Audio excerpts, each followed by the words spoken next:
Here, I'd like to quickly visit the outline that we began this series with in phase one, called A Journey of Being. This is an outline of the descent of consciousness into the world of form. As the consciousness of God begins to enter the world of form, first we have the divine presence. It's beyond penetration of our mind because it contains no mind. There are no distinctions, no separation.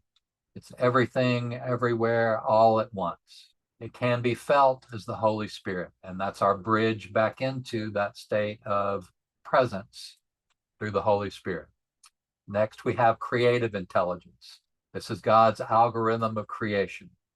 It's the action of God wanting to know himself, set the world of form into motion.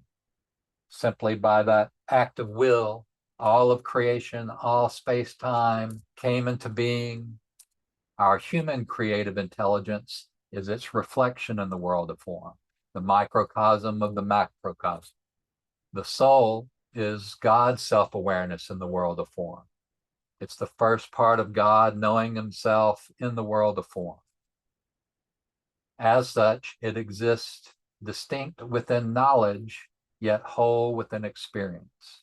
Our true consciousness is pure awareness. That's the divine intelligence, pure awareness. Thought is a separation from that intelligence for us to know something, a necessary part of creation.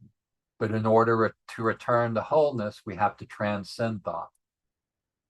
So we can know the soul by looking at it separately, but in order to experience, we have to return into the state of being in pure awareness.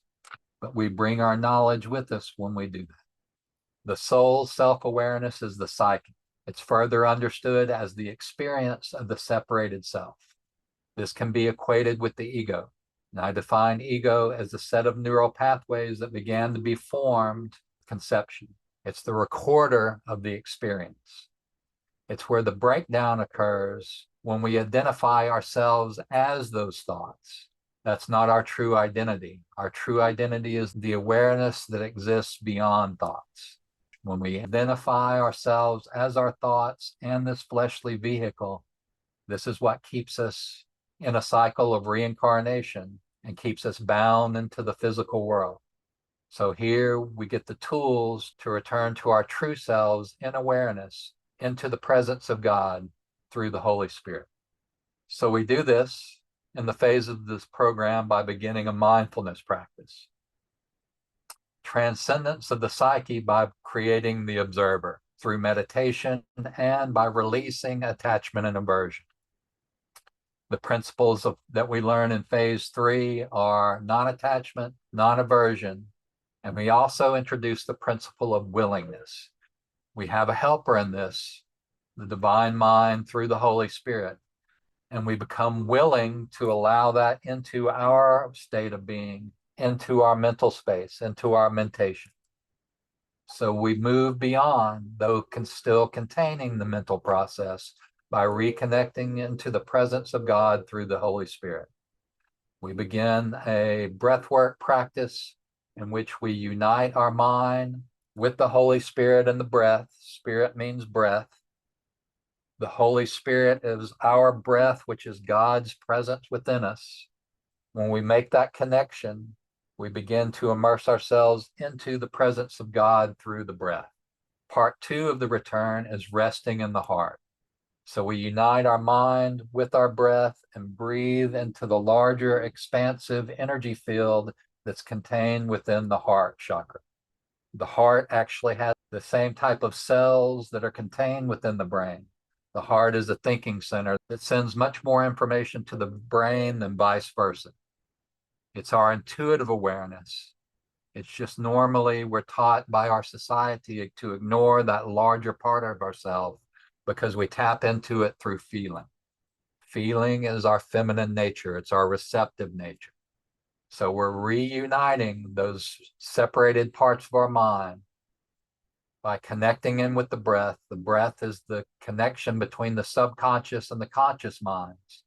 By conscious breath work, the more that we breathe into the heart chakra and open ourselves to receive that information, the more that those two thinking centers become one. In order to do that, we're creating an entirely new operating system that's born in spirit. We're creating new neural pathways that function through the Holy Spirit. We're being born again in spirit. And three, alignment with creative intelligence, the will of God, by surrender of our individual will and becoming the vessel of God's will. In this way, we move from our doing nature, which comes from our thoughts, to our being nature, which comes from our intuitive awareness, from being centered in the presence of God, receiving God's will, God's direction through the Holy Spirit, his law that is on our hearts and written on our minds, and being moved by the Spirit from that, responding from higher awareness instead of reacting from the old set of neural pathways that are controlled by thought, controlled by the ego mind. We are dying to the flesh and being born again in spirit. So here, being holy is acting holy, acting from our unified consciousness.